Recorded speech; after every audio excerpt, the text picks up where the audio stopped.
खबरों को पूरा देखने के लिए YouTube पर जाके सर्च करें NDTN न्यूज दरभंगा।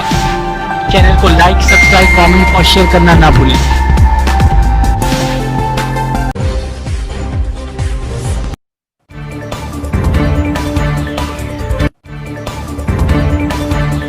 बिहार के कैबिनेट सचिव ने हवाई अड्डा को लेकर की बैठक में पार्किंग की व्यवस्था रही प्रमुख बिंदु।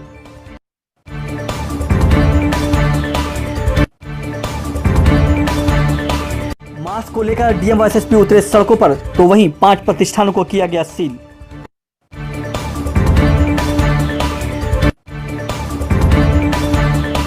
महाराजाधिराज कामेश्वर सिंह की 113वीं जयंती समारोह का हुआ आयोजन।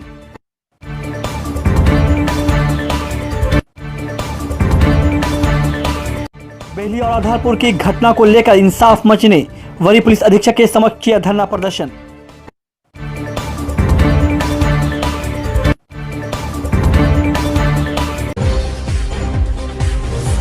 बिहार सरकार के कैबिनेट सचिव व प्रधान सचिव संजय कुमार की अध्यक्षता में दरभंगा हवाई अड्डा की सुविधा में विस्तार एवं समस्याओं के निराकरण को लेकर दरभंगा हवाई अड्डा के सभागार में एयरपोर्ट अथॉरिटी ऑफ इंडिया के वरीय पदाधिकारी जिलाधिकारी डॉक्टर त्यागराजन SM एवं वरीय पुलिस अधीक्षक बाबूराम की उपस्थिति में बैठक का आयोजन किया गया।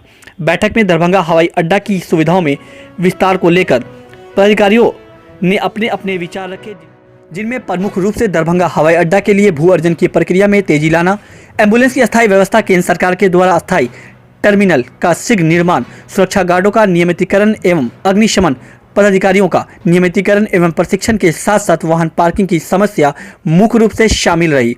पार्किंग की समस्या में पूरे बैठक में छाई रही, तो वहां शीघ्र ही पार्किंग की व्यवस्था कराने की मांग भी की गई। बताया गया कि वर्तमान में जो लोग एयरपोर्ट आते हैं वो अपने वाहन मुख्य सड़क पर लगाकर वहां से अपने सामान के साथ टर्मिनल तक पैदल आते हैं। सड़क और टर्मिनल की दूरी अधिक रहने के कारण यात्रियों को काफ़ी परेशानी का सामना करना पड़ता है। बैठक में जिलाधिकारी ने अस्थायी टर्मिनल की जगह अस्थायी टर्मिनल का निर्माण कराने को कहा है, जो केंद्र सरकार के द्वारा करवाया जाना है। दरभंगा हवाई अड्डा पर नियुक्त सुरक्षा गार्ड एवं अग्निशमन पदाधिकारी को नियमित करने के साथ साथ उन्हें प्रशिक्षित करने की मांग की गई है। कैबिनेट सचिव ने सुबह की बातों को गंभीरता से सुनी और कहा कि उच्च स्तर पर पार्किंग सहित सभी सुविधाओं के विस्तार की बात रखी जाएगी और इसका जल्द ही निराकरण किया जाएगा। कोविड-19 कोरोना वायरस से बचाव व सुरक्षा के लिए बिहार सरकार द्वारा जारी आदेश के आलोक में सार्वजनिक स्थलों पर मास्क पहनना अनिवार्य कर दिया गया है। साथ ही वैसे प्रतिष्ठान जहां के कर्मी या वहां उपस्थित ग्राहक मास्क पहने नहीं पाए जाते हैं तो उस प्रतिष्ठान को 3 दिनों के लिए सील करने एवं जुर्माना अधोरेखित करने का प्रावधान किया गया है। मास्क अभियान के अंतर्गत शनिवार को जिलाधिकारी दरभंगा डॉक्टर त्यागराजन SM और वरीय पुलिस अधीक्षक बाबूराम स्वयं दरभंगा शहर के सड़कों पर उतरे। उनके नेतृत्व में अनुमंडल पदाधिकारी दरभंगा सदर, अनुमंडल पुलिस पदाधिकारी दरभंगा सदर, थाना अध्यक्ष लहरसराय द्वारा दरभंगा सदर अनुमंडल अंतर्गत लहरसराय क्षेत्र में 2 ज्वेलर्स सहित 3 अन्य प्रतिष्ठानों को वहां के कर्मियों या उपस्थित ग्राहकों द्वारा मास्क का प्रयोग करते नहीं पाए जाने एवं सामाजिक दूरी का पालन नहीं करने पर 28 नवंबर से 30 नवंबर 2020 तक के लिए सील कर दिया गया है, जिसमें गोविंद कुमार के न्यू सिमरन रेडीमेड लहरसराय, अनवर के रेडीमेड संगम लहरसराय एवं रंजीत कुमार के ज्वेलर्स महल लहरसराय शामिल है। जिलाधिकारी डॉक्टर त्यागराजन SM और वरीय पुलिस अधीक्षक बाबूराम स्वयं प्रतिष्ठानों के अंदर प्रवेश कर उपस्थित ग्राहकों व प्रतिष्ठानों के कर्मियों की जांच की। इस अभियान के दौरान अनुमंडल पदाधिकारी सदर राकेश कुमार गुप्ता, अनुमंडल पुलिस पदाधिकारी सदर अनुज कुमार उपस्थित थे। 19 को लेकर के मास्क इन्फोर्समेंट के लिए अभियान लगातार चल रही है। लोगों को मास्क पहनाने के लिए मास्क पहन करके बाहर निकलें जहाँ पर भी जाएँ, तो उसके लिए हम लोग ने काफ़ी प्रचार किया है और सरकार के निर्देश के आलोक में कई गाइडलाइन भी जारी किए गए हैं शादी विवाह के संबंध में और पूर्णिमा के संबंध में। तो इसी परिप्रेक्ष्य में आज मास्क पहनने के इन्फोर्स करने के दिशा में कुछ दुकानें बंद कराई गई हैं और लोगों को फाइन भी लोगों से वसूली की गई है जो मास्क बिल्कुल नहीं पहने। ये लगातार अभियान जारी रहेगा। मेरा अपील लोगों से है कि मास्क पहने जरूर, ताकि कोविड से बच सकें। जो कोविड ख़त्म नहीं हुआ है, अभी काफ़ी सतर्क रहना जरूरी है। आपकी सुरक्षा के लिए, आपके परिवार और समाज की सुरक्षा के लिए सभी लोग मास्क पहनना जरूरी है, सामाजिक दूरी भी। क्या है, क्या उनमें कमी थी सर? देखिए, सरकार के द्वारा फिर से गाइडलाइंस आ गया है कि जो कोरोना का जो प्रभाव चल रहा है, इसके लिए फिर से सभी लोगों को 4-5 दिनों से माइकिंग की जा रही थी कि जितने भी दुकानदार हैं सभी लोग अपने अपने दुकानों में मास्क लगा के बैठेंगे और जो भी ग्राहक आएंगे उनको भी मास्क के साथ ही अंदर एंट्री देंगे। किंतु आज जो अभियान चलाया गया जिला पदाधिकारी समूह के नेतृत्व में, उसमें लड़ियासराय में बहुत सारे दुकानों में पाया गया जहाँ पर मास्क वगैरह खाने के दुकानदार भी नहीं पहने हुए थे और ग्राहक लोगों के द्वारा भी मास्क नहीं पहना गया था और दुकानदार द्वारा लापरवाही बरती जा रही थी। इस क्रम में आज हम लोग लड़ियासराय में 5 दुकानों को हम लोगों ने आज 28 तारीख से लेकर 30 तारीख तक के लिए उसको सील किया है और इसका अनुपालन हम लोग कंटिन्यू लगातार 3-4 दिनों तक चलता रहेगा। आज हम लोग 5 दुकान को हम लोगों ने सील किया है, जिसमें 2-3 सोने की दुकान है, 2-3 रेडीमेड गारमेंट्स की दुकान है और ये अभियान हम लोगों का कल से भी चलता रहेगा। तो सर क्या अभी जो ये नियम है वो चलता रहेगा?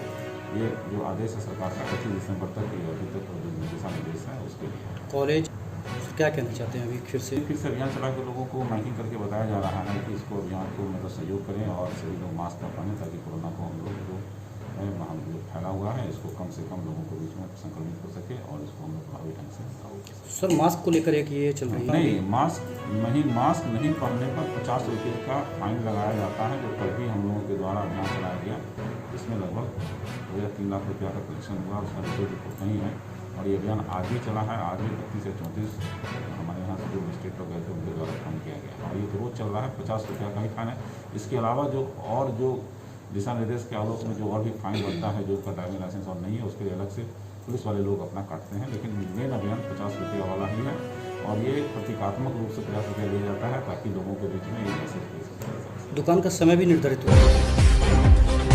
महाराजाधिराज कामेश्वर सिंह की 113वीं जयंती के अवसर पर राज परिवार के द्वारा अपने आवासीय परिसर रामबाग पैलेस एवं कामेश्वर सिंह मेमोरियल हॉस्पिटल में विशाल दिव्यांग चिकित्सा शिविर का आयोजन किया गया। इस चिकित्सा शिविर में उद्घाटन में दीप प्रज्वलन का कार्यक्रम कपिलेश्वर सिंह, कविता सिंह, मास्टर अरिहंत सिंह, डॉक्टर शिवाजी कुमार, वरीय पुलिस अधीक्षक बाबूराम, डॉक्टर रमन कुमार वर्मा, रत्नेश्वर सिंह के कर कमलों द्वारा किया गया। इस चिकित्सा शिविर में दिव्यांगों के बीच मुफ्त ट्राईसाइकिल, इयररिंग्स, कृत्रिम अंग आदि का वितरण किया गया। साथ ही साथ सुयुक्त चिकित्सकों द्वारा दिव्यांगों का समुचित चिकित्सा भी किया गया।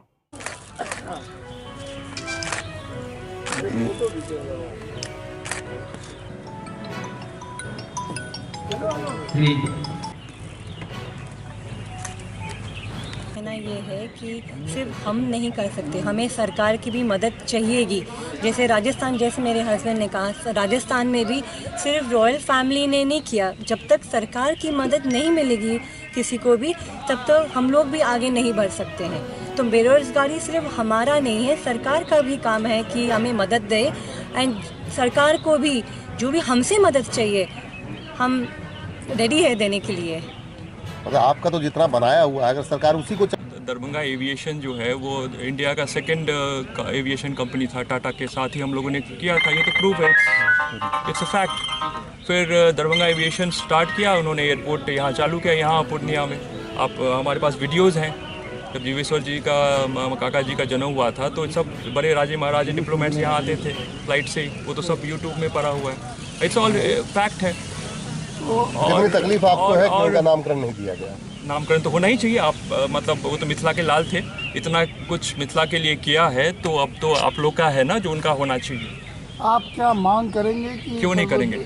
आप क्या मांग कर दरभंगा हवाई अड्डे का नाम एकदम होना चाहिए, किनके नाम पर होना चाहिए और क्या इसके लिए क्या की सरकार से बात भी करेंगे? हम बात करेंगे, क्या बात करेंगे जो मेरे दादाजी के नाम से होना चाहिए, जिन्होंने बनाया था, जो बनाता है अब उसी का नाम से होना चाहिए, स्वाभाविक है। कोई घर भी है तो उसका नाम होता है। सरकारी उदासीनता बात है कि विकलांग को बांट रहा है, ठीक है, आज इससे ज़रा कुछ नहीं कह सकते। जो अच्छा है, जो विकलांग के किया मदद, वो हम उसको भगवान मानते हैं, अलग जानते हैं कि भगवान ये सब के द्वारा आगे पास रहता है। विकलांग सब जो देता है ये सब बहुत अच्छा है। कल तो गरीब लोग सब विकलांग का गरीब लोगों के आरो मदद कीजिए, और अच्छी बात है। बस क्या नाम है? सदर प्रखंड के बेल्ही में नाबालिग लड़की के साथ हुए दुष्कर्म के अभियुक्तों को गिरफ्तारी, पीड़ित व उसके परिजनों को धमकाने वाले सरपंच मोहम्मद आफ्ताब, मास्टर पप्पू और निजामुद्दीन पर कानूनी कार्रवाई करने 2 महीने से महिला थाना में दर्ज मुकदमे पर कार्रवाई नहीं करने वाली थाना अध्यक्ष को निलंबित करने, घनश्यामपुर थाना के आधारपुर के दरभंगा को शर्मसार करने वाली जघन्य महिला उत्पीड़न के मुख्य अभियुक्त की गिरफ्तारी करने आदि मांगों को लेकर इंसाफ मंच और अखिल भारतीय प्रगतिशील महिला एसोसिएशन एपवा के बैनर तले दरभंगा के वरीय पुलिस अधीक्षक के समक्ष धरना एवं प्रदर्शन का आयोजन किया गया। धरना प्रदर्शन का नेतृत्व इंसाफ मंच के प्रदेश उपाध्यक्ष नियाज अहमद, मकसूद आलम पप्पू खां, पूर्व वार्ड पार्षद नफीसुल हक, मोहम्मद जमशेद, एपवा जिला सचिव सनीचरी देवी, रसीदा खातून आदि ने किया। इसके साथ ही साथ धरना में पीड़िता व उसकी मां भी शामिल हुई। धरना स्थल पर मकसूद आलम पप्पू खां की अध्यक्षता में आयोजित सभा को संबोधित करते हुए भाकपा माले के राज्य कमेटी सदस्य अभिषेक कुमार ने कहा कि मोदी नीतीश सरकार बेटी पढ़ाओ बेटी लड़की को जो है 2 साल तक शोषण किया जाता है और उसको कहा जाता है कि मैं आपसे शादी करूंगा और उसी दौरान उससे शोषण किया जाता है। जब शादी तक की बात आती है तो लड़के वाले कहते हैं हम आपको नहीं जानते हैं और हम आपसे शादी नहीं करेंगे। उसको मतलब डांट डपार के उसको धमकी देके कि अगर ये बात तुम कहीं पर लीक करोगी तो तुम्हें हम मर्डर कर देंगे, तुम्हारा परिवार को मर्डर कर देंगे। और जब बात फैल गई पूरी समाज में, जब पूरी बात फैल गई तो समाज के लोग कुछ पकड़े उनको और जब समाज में बैठकी हुई, पंचायत हुई तो उल्टा मतलब 3 लोग जो अभी आपको हमारे नियाज अहमद साहब ने कहा है कि जो सरपंच है आफ्ताब और निजामुद्दीन जी है और आपको क्या कहते हैं पप्पू मास्टर जी है, ये 3 लोग वहाँ पर दबंगता कर रहे हैं और उल्टा पीड़ित परिवार को ही 50,000 का जुर्माना ठोक रहे हैं। कह रहा अगर आपको इस गांव में रहना है तो 50,000। इंसाफ मंच की ओर से ये धरना दिया जा रहा है। सदर प्रखंड के बेल्ही एक गांव है, 2 साल से यौन शोषण की प्रक्रिया हुई शादी का झांसा दे करके, और जब ये बात समाज में आई तो समाज के दबंगों ने 50,000 रुपया दे करके पीड़िता को मुंह बंद कर देना चाहते थे और गांव से निकाल देना चाहते थे। दरभंगा पुलिस को तमाम बातों की जानकारी है, लेकिन सीमा कुमारी जो महिला थाना प्रभारी है उसके द्वारा FIR को बदल दिया जाता है और पीड़ित ही परिवार को डांट डपट करके भगाया जाता है। और ये 2-3 महीना होने को जा रहा है, लेकिन आज तक अभियुक्तों की खोज खबर यही महिला थाना के द्वारा नहीं लिया गया, दरभंगा की पुलिस के द्वारा नहीं लिया गया और पीड़िता को जबरन गांव में भगाने की प्रक्रिया हो रही है। और इस मामले को जो पीड़िता है उस पीड़िता के मामले को लेकर के यहाँ राजनीतिक हो रही है, पक्ष और विपक्ष। आपको पता होगा कि लगातार जितने भी जगह घटनाएं हो रही है इसमें कहीं न कहीं प्रशासन भी जो है उदासीन है। इसका सब मुख्य कारण है पूरे बिहार से लेकर दरभंगा है ही, उसके अलावा बिहार से लेकर पूरे भारत तक आज जो लगातार बलात्कार की घटनाएं, यौन शोषण की घटनाएं और तरह तरह की जो घटनाएं बढ़ रही, सबसे बड़ा कारण इसमें सरकार की उदासीनता, सरकार का जो अभिन्न अंग है प्रशासन, इसकी भी उदासीनता। तो आप देखिए बेली वाले घटना में लगातार प्रशासन को ने जो अपना रवैया दिखाया, इससे लग नहीं रहा है कि प्रशासन इतना एक्टिव होकर काम कर रही है। इसी वजह से आज तक अभियुक्त की गिरफ्तारी नहीं हुई। तो हम लोग का धरना में बैठने का कारण यही है कि अभियुक्त की जल्द से जल्द गिरफ्तारी हो। विद्यापति चौक स्थित महाकवि विद्यापति की प्रतिमा पर ललित नारायण मिथिला विश्वविद्यालय के कुलपति डॉक्टर सुरेंद्र प्रताप सिंह द्वारा माल्यार्पण करने के उपरांत कोरोना के सुरक्षा मानकों का पालन करते हुए भव्य शोभा यात्रा निकाली गई। इसके साथ ही साथ 3 दिवसीय मिथिला विभूति पर्व समारोह की शनिवार को विधिवत शुरुआत भी हुई। मौके पर कामेश्वर सिंह दरभंगा संस्कृत विश्वविद्यालय के कुलपति पंडित देवनारायण झा एवं डॉक्टर विद्याधर मिश्र, पूर्व विधान पार्षद डॉक्टर विनोद कुमार चौधरी, मैथिली अकादमी के पूर्व अध्यक्ष पंडित कमला कांत झा, वरिष्ठ साहित्यकार मणिकांत झा, विद्यापति सेवा संस्थान के महासचिव डॉक्टर बैद्यनाथ चौधरी बैजू, संस्थान के सचिव प्रोफेसर जीवकांत मिश्र, डॉक्टर बैद्यनाथ झा, राजकुमार झा आदि लोग मौजूद रहे।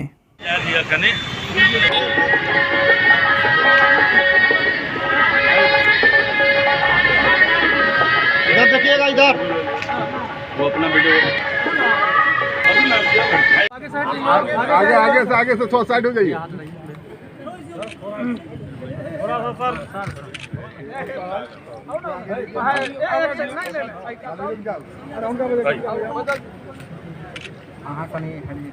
मैडम आगे आइए। हाँ भैया हट इनका दे दियो मैडम।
जी सर, आज से विद्यापति पर्व समारोह की शुरुआत हो रही है। माल्यार्पण के साथ ये शुरुआत हुई है, क्या कुछ कहना चाहेंगे? देखिए, बड़ा अद्भुत पर्व है और जो समिति इसको आयोजित करती है उसको मैं हृदय से बधाई देता हूँ इस बात के लिए।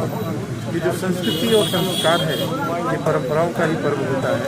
इस पर्व की शुरुआत और पर्व का प्रारंभ अगर इतने सुंदर तरीके से किया जाता है तो जाहिर सी बात है कि बिना संस्कृति की रक्षा किए हुए देश की रक्षा या विचारों की रक्षा। शनिवार को मिथिला कवि कोकिल के नाम से जाने वाले महाकवि विद्यापति के प्रतिमा पर पुष्प अर्पित कर उन्हें श्रद्धांजलि भी दी गई और उनको याद किया गया। इनकी जीवनी पर आधारित बातों पर चर्चा की गई। साथ ही साथ इस मौके पर संपूर्ण मैथिली आंदोलन एवं मिथिला के विकास विषय पर जमकर चर्चा किया गया। महाकवि विद्यापति के बारे में बताया जाता है कि इनका जन्म 1352 ईस्वी में हुआ था तथा इनकी मृत्यु 1498 में। विद्यापति भारतीय साहित्य के भक्ति पर परंपरा के प्रमुख स्तंभों में एक हैं और मिथिला के सर्वोपरि कवि के रूप में जाने जाते हैं। आज आप लोग विद्यापति को महाकवि विद्यापति के आई स्मृति दिवस है। विद्यापति पृथ्वी में 1350 के लगभग में आयल छला। 1450 के लगभग में हिनकर जे अवसान भेल छनि ताहिमे पाँति छनि जे आइए कार्तिक धवल त्रयोदशी के हिनकर जन्मो भेल छनि और कार्तिक धवल त्रयोदशी के हिनकर अवसानो भेल छनि गंगा कालमे। वही अवसान के अवसर पर जे अपना को तो बरखी जकरा कहै छियै, अहाँ जकरा वार्षिक श्राद्ध कहै छियै, तो से अहाँ के बरखी मने हिनकर आइ जे छनि अवसान के दिन छनि। ताहि बहाने हमसब विद्यापति पर चर्चा सेहो करै छी और विद्यापति के बहाने संपूर्ण मैथिली आंदोलन और मिथिला के विकास पर और जे मिथिला के जते समस्या छै ताहि पर विचार करै छी। ताहि के लेल हमसब आइ मतलब विद्यापति पर्व के दिन और हिनकर अहाँ के कविता पढ़ि कऽ, हिनकर अहाँ के रचना पढ़ि कऽ जे से कविगुरु रविन्द्र हिनका अपन गुरु मानि लेने रहथिन।